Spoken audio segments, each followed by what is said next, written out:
ninayo furaha pia na mimi kwamba nimeweza kukaribishwa kuwa mzungumzaji siku ya leo ili niweze kuzungumza nanyi.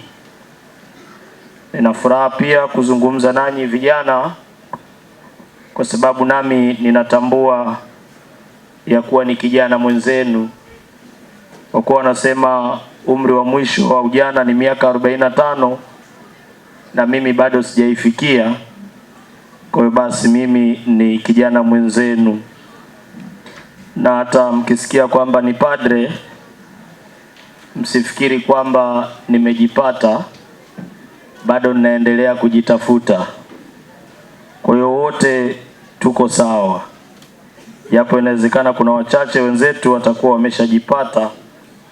Basi na kukumbusha tu, yawezekana kupata ikawa ni rahisi, ila kutunza yale uliyoyapata ikawa kazi ngumu kweli kweli.